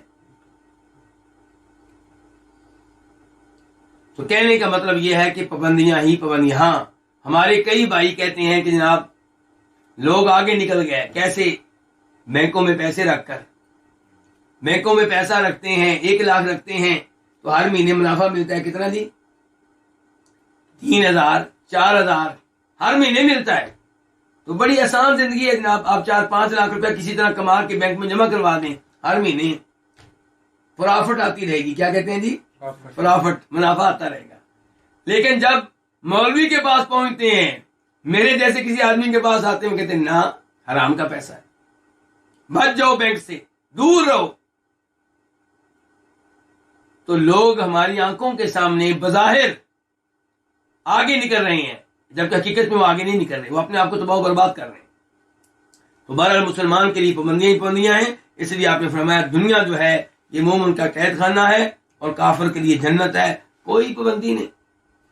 ایسے بھی کافر موجود ہیں جو اپنی ان رشتہ دار لڑکیوں سے نکاح کر لیتے ہیں جن کے ساتھ نکاح کرنا کسی بھی شکل میں جائز نہیں ہے.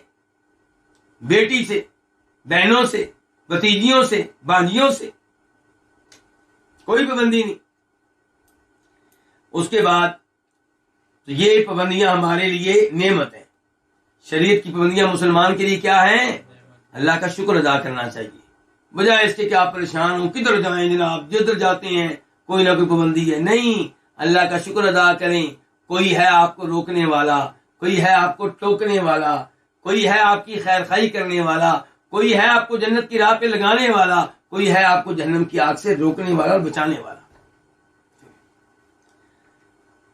باب نمبر 22، باب وَلَضَحِكْتُمْ قَلِيلًا، اور یقیناً تم کم ہنسو گے، اور یقیناً تم کم ہنسو گے. ان کی حدیث کا ایک لفظ ہے جس کو ہیڈ لائن بنا دیا گیا ہے، باب بنا دیا گیا ہے، تفصیل نیچے آ گئی ہے. حدیث نمبر 459، 1459 خا. اس حدیث کو بیان کرنے والے امام کون سے؟ امام بخاری. عن ابی ہریرہ رضی اللہ عنہ قال، روایت ہے جناب ابو ہریرہ رضی اللہ تعالیٰ عنہ سے، وہ کہتے ہیں قال ابو القاسم صلی اللہ علیہ وسلم، فرمایا ابو القاسم صلی اللہ علیہ وسلم نے. ابو القاسم آپ کی کیا ہے؟ کنیت ہے. اور آپ کی کنیت کیوں ہے ابو القاسم؟ اس کی 2 وجوہات ہیں. نمبر 1 کہ آپ کے بیٹے کا نام کیا ہے؟ قاسم، تو آپ ہوئے ابو القاسم، قاسم کے باپ. دوسرے نمبر پہ آپ کہا کرتے تھے انما انا قاسم، کہ میں تقسیم کرنے والا ہوں. کیا؟ مال. اللہ دیتا ہے، میں تقسیم کرتا ہوں. جہاں پہ اللہ استعمال کرنے کا حکم دیتا ہے میں وہاں پہ استعمال کرتا ہوں. تو آپ ابو القاسم تھے صلی اللہ علیہ وسلم. تو آپ فرماتے ہیں والذی نفس محمد بیدی، اس ذات کی قسم کہ محمد کی جان جس کے ہاتھ میں ہے، صلی اللہ علیہ وسلم. یہاں پہ غور کیجئے کہ آپ کیا کہہ رہے ہیں؟ اس ذات کی قسم جس کے ہاتھ میں محمد کی، سیدھا یہ کیوں نہیں کہہ دیا میری قسم یا میری جان کی قسم؟ یعنی کہ نام اپنا لے کے قسم اپنی نہیں، اپنے رب کی اٹھا رہے ہیں. اگر اپنی قسم اٹھانے کی کوئی گنجائش ہوتی تو نبی علیہ السلام کسی حدیث میں تو اپنی قسم اٹھاتے. کبھی تو آپ کہتے میرے چہرے کی قسم، میرے نالین کی قسم، میری کملی کی قسم، میری زلفوں کی قسم، میری عزت کی قسم، میرے پاؤں کی قسم. نہیں، آپ جب بھی قسم اٹھاتے ہیں کس کی؟ اللہ کی. یہاں پہ کہہ رہے اس ذات کی قسم کہ محمد کی جان جس کے ہاتھ میں ہے، صلی اللہ علیہ وسلم. لو تعلمون ما اعلم، اگر تم جان لو وہ جو میں جانتا ہوں، اگر تمہیں علم ہو جائے اس کا جس کا مجھے علم ہے، لبکیتم کثیرا، تو یقیناً تم زیادہ رویا کرو گے، ولضحکتم قلیلا، اور یقیناً تم کم ہنسا کرو گے. یعنی کہ اگر تم لوگ بہت زیادہ ہنستے ہو، روتے کم ہو، تو وہ اس لیے کہ علم کی کمی ہے، جہالت ہے، بیوقوفی ہے. اس کا مطلب یہ کہ عقل مند انسان زیادہ رونے والا ہوگا اپنے گناہوں کو یاد کر کے، قبر کی زندگی کے بارے میں سوچ کر، جہنم کے عذاب کے بارے میں سوچ کر. تو آپ کہہ رہے ہیں اگر تمہیں معلوم ہو جائے جو مجھے معلوم ہے، وہ کیا مجھے معلوم ہے؟ آخرت کے حالات، قیامت کی ہولناکیاں، قبر کی زندگی، جہنم کے عذاب کی شدت، اللہ کا غضب.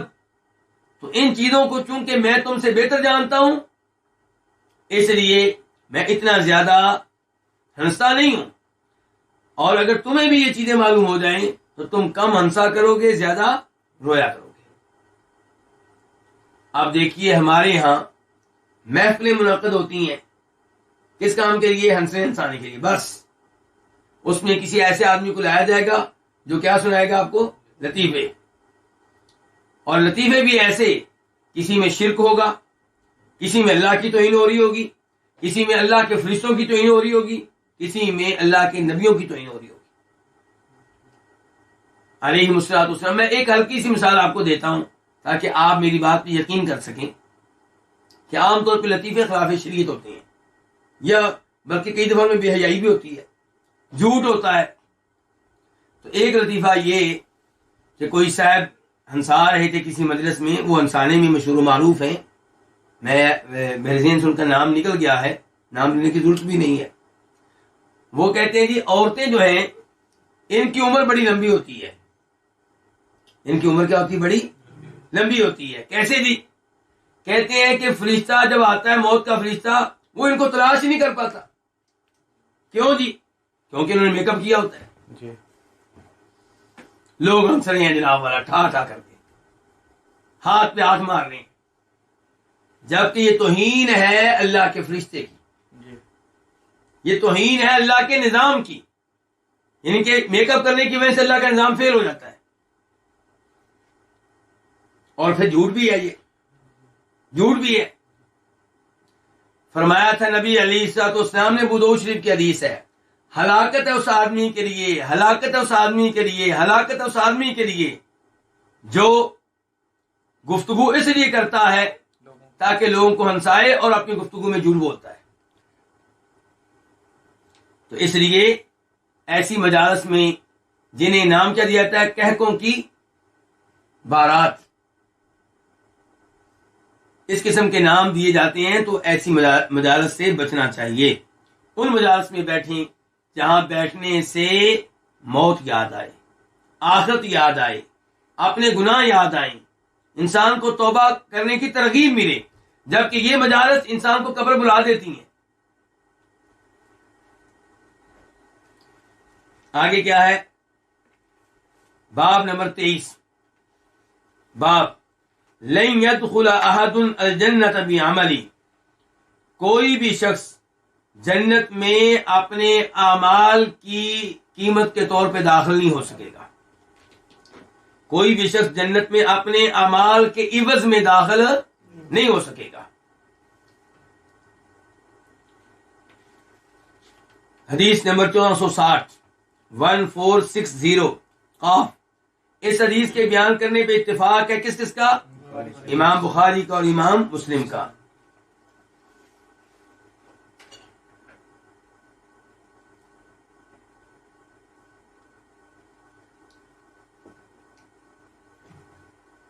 عن ابی ہریرہ رضی اللہ عنہ، روایت ہے جناب ابو ہریرہ رضی اللہ تعالیٰ عنہ سے، وہ کہتے ہیں قال رسول اللہ صلی اللہ علیہ وسلم، فرمایا رسول اللہ صلی اللہ علیہ وسلم نے، لن ینجی احدا منکم عملہ، ہرگز نجات نہیں دے سکیں گے احدن کسی ایک کو، منکم تم میں سے، کیا؟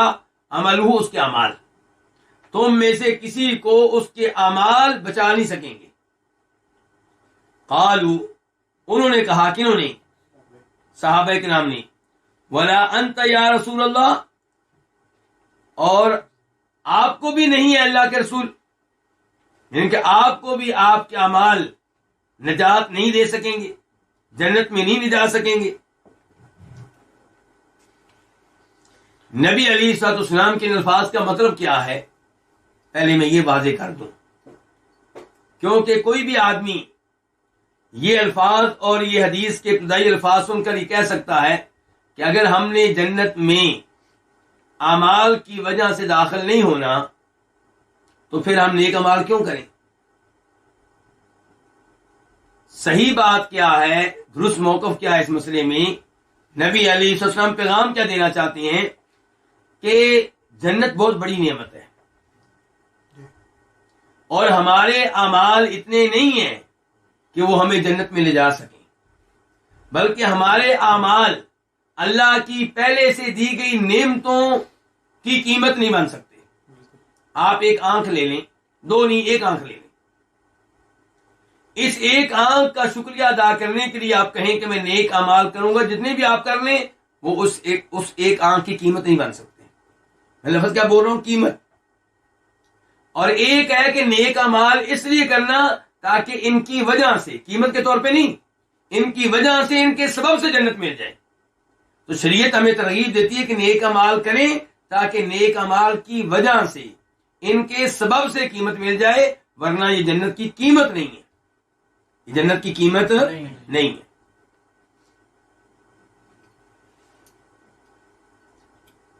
نیک اعمال کرنے کا فائدہ یہ ہوگا کہ اللہ تعالی ہم پہ راضی ہو جائیں گے، تو اللہ تعالی ہمیں نواز دیں گے، اور جو چیز دیں گے ان کے ہم حقدار نہیں ہوں گے اعمال کی وجہ سے. ایک مزدور کو آپ لے کر آتے ہیں اور آپ اسے کوئی کام دیتے ہیں کہ یہ کام کرنا ہے. مثال کے طور پہ آپ اس سے کہتے ہیں کہ آپ نے واش روم میں ٹائلیں لگانی ہیں. اب واش روم کی ٹائلیں جو ہیں، آپ کو پتا ہے کہ یہ ایک حساس کام ہے، عام طور پہ لوگ اس کے ماہر نہیں ہوتے، تو پھر نقصان کیا ہوتا ہے؟ پانی کھڑا رہتا ہے اندر. تو اس لیے اس کے لیے کئی لوگ ماہر ہوتے ہیں. تو آپ ایک آدمی کو لے آئے، وہ کھڑا تھا بازار میں، یعنی کہ اپنے اوزار لے کر کہ میں یہ کام کر سکتا ہوں. داڑھی والا تھا، بزرگ سا تھا، آپ کو اچھا نظر آیا، آپ لے آئے. گھر میں آپ لے کر آئے، کام پہ لگا دیا. آپ نے دیکھا بڑی محنت سے کام کر رہا ہے، اخلاق بھی بڑا اچھا ہے، پیار سے بات کرتا ہے، صبح سے شام تک لگا رہا ہے، اس نے کوئی آرام نہیں کیا، کوئی ہیرا پھیری نہیں کی. لیکن جب شام کو آپ نے کام دیکھا تو ٹہنے کیا ہیں، کوئی اوپر ہے کوئی نیچے ہے. اب آپ اس کو 1000 روپیہ دے دیتے ہیں، تو کیا یہ اس کے کام کی قیمت ہے؟ نہیں. اگر قیمت کی طرف دیکھیں تو اس سے 1000 روپیہ نہیں بلکہ 5000 روپیہ لینا چاہیے کہ تو نے میرے ٹیلوں کا بیڑا گرک کر دیا ہے، تو میرا نقصان کیا ہے.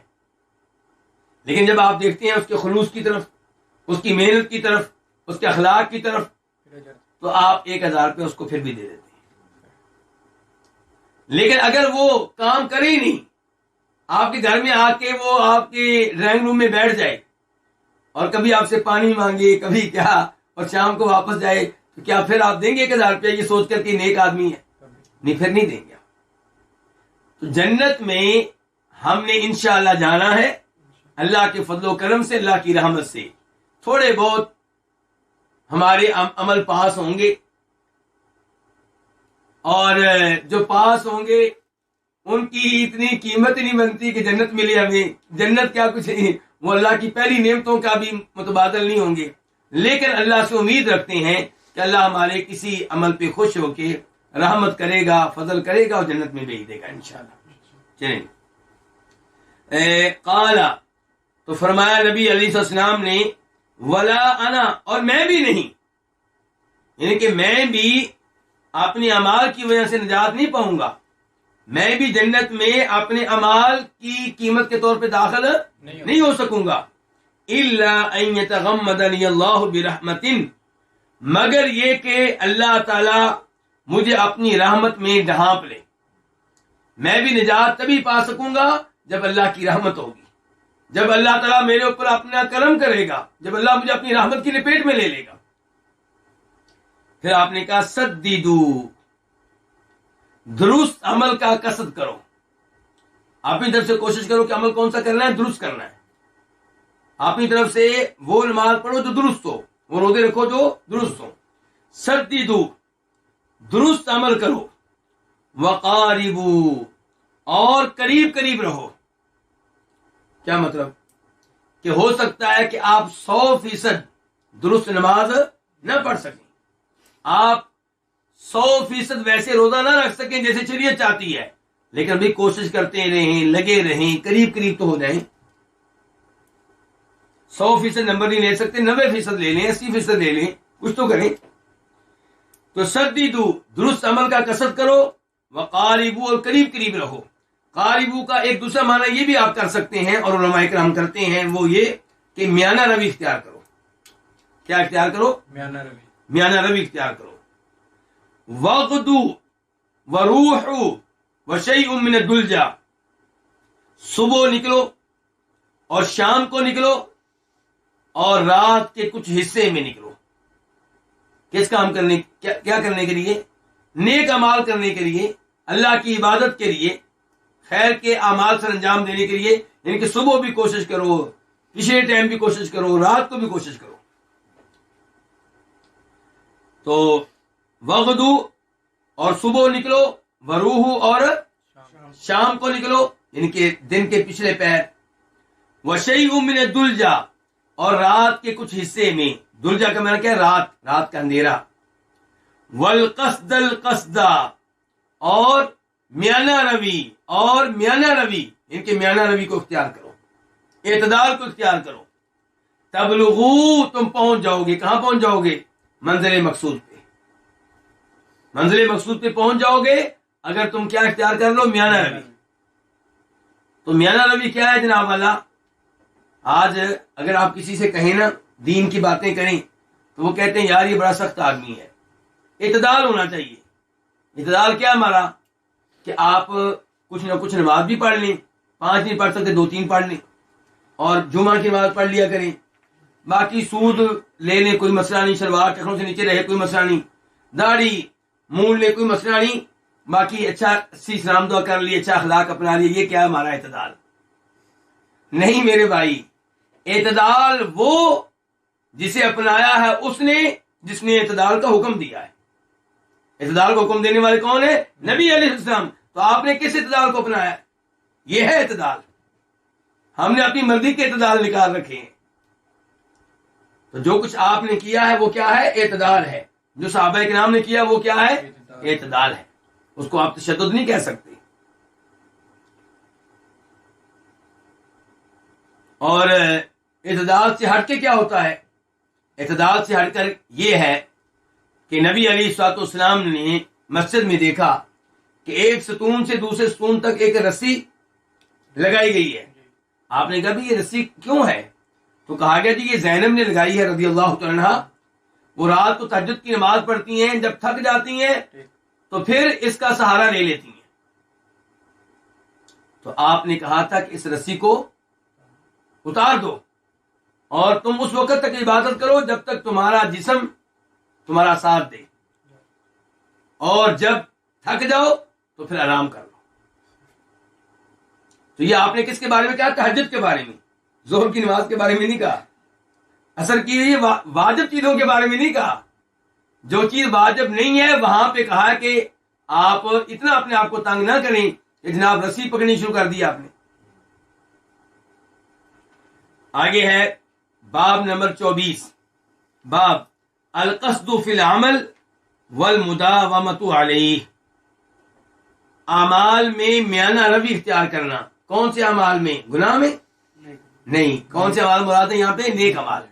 نیک اعمال میں میانہ روی اختیار کرنا، والمداومۃ علیہ، اور عمل پہ، نیک عمل پہ ہمیشگی اختیار کرنا۔ جو نیک عمل کرتے ہیں اس کو کرتے رہیں، ناغا کرنے کی کوشش نہ کیا کریں۔ حدیث نمبر 1461 1461 قاف، اس حدیث کے بیان کرنے پہ اتفاق ہے کس کا؟ امام بخاری کا اور امام مسلم کا۔ ان علقمہ، روایت ہے جناب علقمہ سے، کون ہے؟ علقمہ بن قیس نخعی رحمہ اللہ، تابعی ہیں۔ کہتے ہیں قلت لعائشہ رضی اللہ عنہا، میں نے کہا ام المؤمنین عائشہ رضی اللہ عنہا سے، هل کان رسول اللہ صلی اللہ علیہ وسلم یختص من الایام شیئا، کیا نبی علیہ الصلوۃ والسلام دنوں میں سے کسی کو مخصوص کر لیتے تھے، خاص کر لیتے تھے؟ کس کے لیے؟ روزہ وغیرہ رکھنے کے لیے۔ مراد یہاں پہ کیا ہے؟ روزہ رکھنے کے لیے۔ اور ویسے یہ سوال کسی بھی عمل کے لیے ہو سکتا ہے۔ تو کیا نبی علیہ الصلوۃ والسلام دنوں میں سے کسی کو مخصوص کر لیتے تھے کس کام کے لیے؟ روزہ رکھنے کے لیے۔ قالت لا، تو ام المؤمنین نے کہا کہ نہیں۔ کان عملہ دیما، آپ کا عمل دائمی ہوا کرتا تھا۔ آپ کا عمل کیا ہوا کرتا تھا؟ دائمی، مسلسل، جو عمل کرتے اس کو مسلسل کرتے۔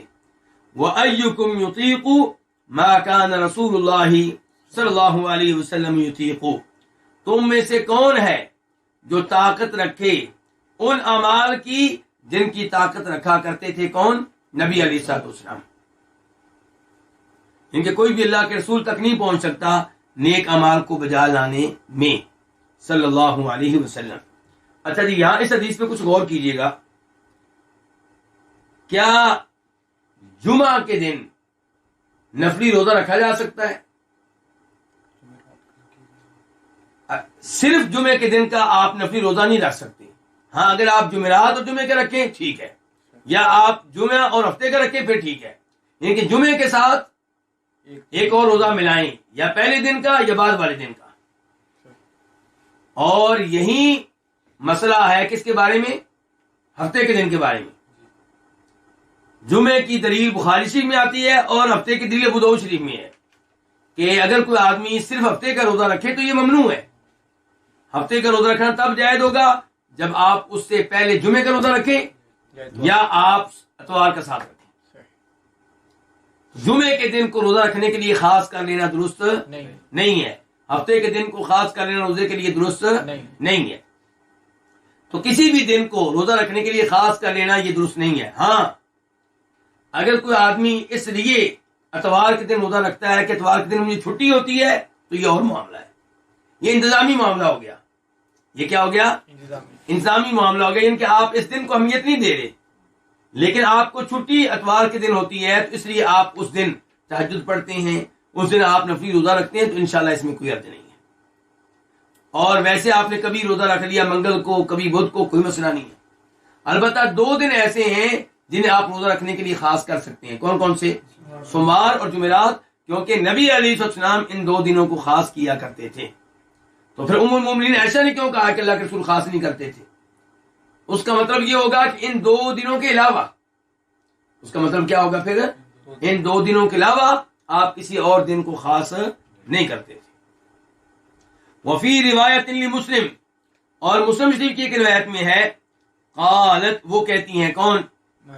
ام المؤمنین عائشہ رضی اللہ عنہا، قال رسول اللہ صلی اللہ علیہ وسلم کہ فرمایا رسول اللہ صلی اللہ علیہ وسلم نے احب الاعمال الی اللہ تعالی ادومها وان قل، اللہ تعالیٰ کو اعمال میں سے محبوب ترین اعمال وہ ہے ادومها جن پہ ہمیشگی اختیار کی جائے، جنہیں مسلسل کیا جائے، جنہیں بغیر ناغے کے کیا جائے، وان قل اگرچہ وہ عمل مقدار کے لحاظ سے تھوڑا ہو۔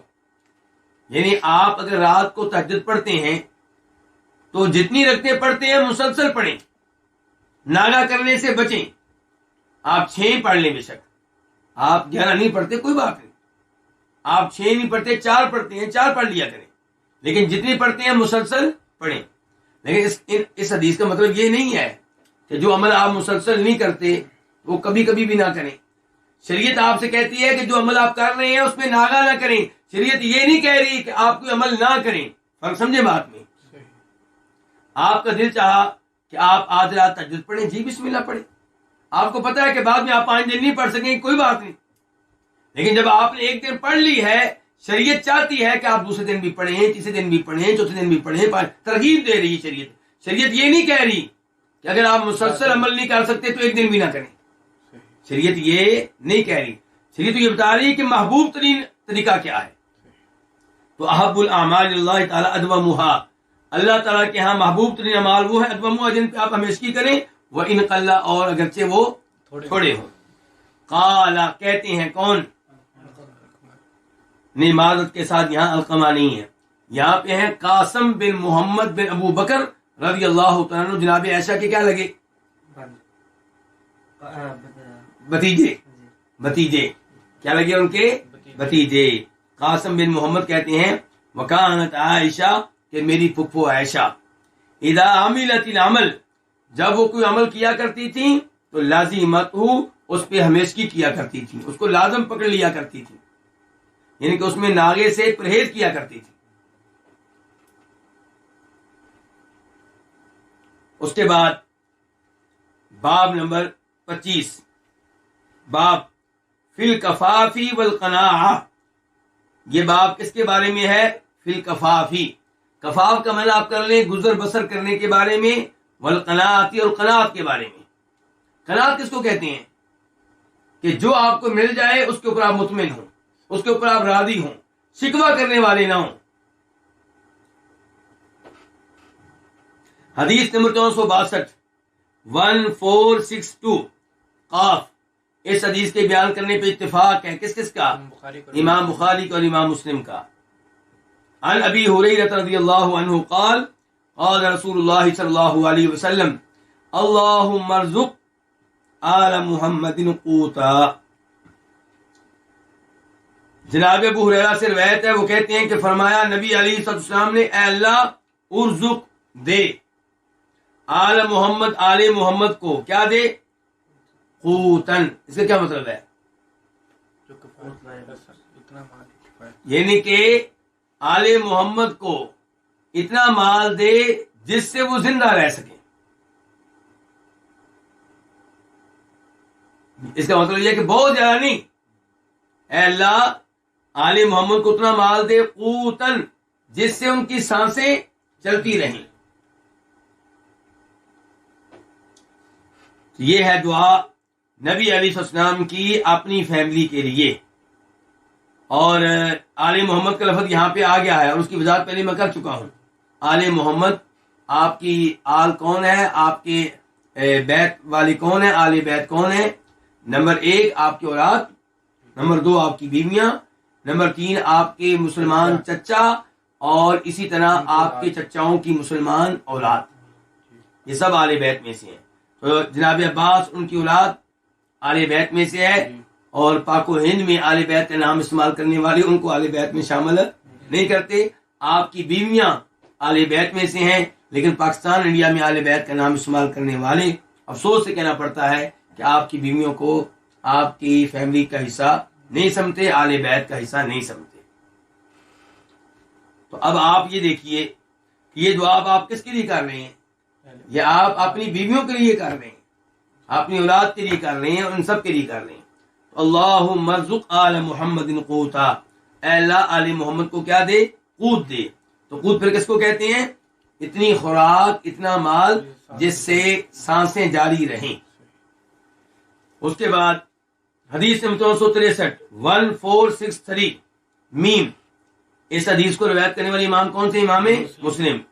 عن عبداللہ بن عمرو بن العاص، روایت ہے جناب عبداللہ بن عمرو بن عاص سے، ان رسول اللہ صلی اللہ علیہ وسلم قال، کہ بے شک رسول اللہ صلی اللہ علیہ وسلم نے فرمایا، قد افلح من اسلم ورزق کفافا وقنعہ اللہ بما آتاہ. قد افلح تحقیق کامیاب ہو گیا، فلاح پا گیا. کون؟ جس میں 3 چیزیں پائی گئیں. رزلٹ پہلے آ گیا ہے اور یہ رزلٹ کب ملے گا وہ چیزیں بعد میں بتائی جا رہی ہیں. قد افلح تحقیق فلاح پا گیا، کامیاب ہو گیا، وہ من اسلم جو مسلمان ہو گیا. جو کیا ہو گیا؟ اور دوسرا من اس کا آپ کر سکتے ہیں جس نے اپنے آپ کو اللہ کے سامنے جھکا لیا. یہ مسلمان تو ہے ہی ہے، دوسرا کام کیا کہ اللہ کے سامنے اپنے آپ کو جھکا لیا، شریعت کی ہر بات میں عمل کرتا ہے. وروزی کا کفافہ، اور جسے رزق دیا گیا کتنا؟ کفاف، گزر بسر کے لائق، کسی سے مانگنا نہ پڑے اور اتنا زیادہ نہ ہو کہ فتنہ بن جائے. کفافن، اتنا مال کہ کسی سے مانگنا نہ پڑے. وقنعہ اللہ بما آتاہ، اور جسے اللہ تعالی نے قناعت دے دی اس چیز کی جو اللہ نے اس کو دی ہے. یہ کہ جو اللہ نے رزق دیا ہے اس پہ وہ قناعت کرنے والا ہے، اس پہ وہ راضی ہے، کوئی شکوہ نہیں کرتا. نہ زبان سے اللہ کا شکوہ کرتا ہے، نہ دل میں اللہ کے بارے میں کوئی شکوہ رکھتا ہے. قناعت ہے، مطمئن ہے. تو جس میں یہ چیزیں پائی گئی، مسلمان ہے اور اللہ کے سامنے جھک چکا اور اسے گزر بسر کے لائق رزق بھی ملتا ہے اور وہ اللہ تعالی کے دیے ہوئے رزق پہ قانع ہے، مطمئن ہے، تو یہ آدمی کامیاب ہے. یہاں پہ مجھے ایک بات یاد آئی، آپ کو بتانا چاہوں گا تاکہ آپ کے کام آ جائے. تفسیر کی کتاب ہے، عربی زبان میں اسے کہتے ہیں اضواء البیان. یہ لکھنے والے ہیں علامہ محمد امین شنقیطی. اس تفسیر میں انہوں نے کوشش کی ہے کہ قرآن کی تفسیر قرآن کے ذریعے کریں، اور یہ مسجد نبوی میں درس دیا کرتے تھے. بنیادی طور پہ مکہ مدینہ کے نہیں ہیں، بنیادی طور پہ سعودیہ کے نہیں ہیں. کہاں کے تھے؟ ایک ملک ہے موریتانیہ، موریتانیہ کے ہیں. اور ان کو شنقیطی اس لیے کہتے ہیں کہ موریتانیہ میں پھر ایک شہر ہے شنقیط، یہ وہاں کے رہنے والے تھے. تو سعودیہ میں اس زمانے میں آئے جب پٹرول نہیں نکلا تھا، تو سعودیہ میں رہنے لگے، نیشنلٹی بھی مل گئی. اسلامک یونیورسٹی مدینہ میں پڑھاتے رہے ہیں، اور مدینہ یونیورسٹی سے پڑھنے والے جو پرانے علماء کرام ہیں وہ ان کے شاگرد ہیں. ان کو علماء کرام کہتے ہیں علم کا سمندر تھے. علم کا کیا تھے؟ سمندر. تو ان کے بیٹے جو ہیں انہوں نے مجھے بھی پڑھایا ہے مدینہ یونیورسٹی میں. پڑھائی کے دوران ان کے بیٹے کے پاس پڑھنے کا موقع ملا، تو وہ بتایا کرتے تھے، ویسے یہ بات مشہور ہے، بیٹے کے علاوہ باقی لوگ بھی جانتے ہیں، کہ وہ کہا کرتے تھے کہ جب میں موریتانیہ سے سعودیہ آیا تو میں وہاں سے ایک خزانہ لے کر آیا ہوں جو ختم نہیں ہو رہا. لوگوں نے پوچھا بھی کون سا خزانہ ہے جو ختم نہیں ہو رہا؟ کہنے لگے قناعت. کیا خزانہ ہے؟ قناعت. جو مال ہے اس پہ راضی، کسی سے مانگنا نہیں ہے، کسی سے سوال نہیں کرنا، اور مطمئن. تو کہتے ہیں میں یہ خزانہ لے کر آیا ہوں قناعت. یہ خزانہ ایسا ہے کہ جو ختم ہونے والا نہیں ہے. اسی کا تذکرہ اس حدیث میں آیا ہے.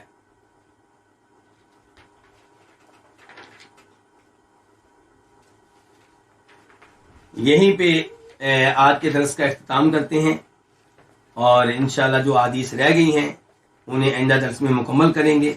اللہ تعالیٰ سے دعا کرتا ہوں کہ اللہ تعالیٰ آپ سب کا اس درس میں حاضر ہونا قبول فرمائے. آپ نے وقت دیا، اللہ آپ کے وقت میں برکتیں ڈالے، آپ لوگوں کی اولاد میں برکتیں ڈالے، ہم سب کی اولاد میں، علم میں، عمل میں، رزق میں اللہ برکتیں ڈالے. اللہ تعالیٰ دنیا میں بھی ہمیں کامیاب رکھے اور آخرت میں بھی اللہ تعالیٰ کامیاب فرمائے، اور اللہ تعالیٰ دین اسلام کے لیے ہم سب کو محنت کرنے کی توفیق دے. وآخر دعوانا الحمدللہ رب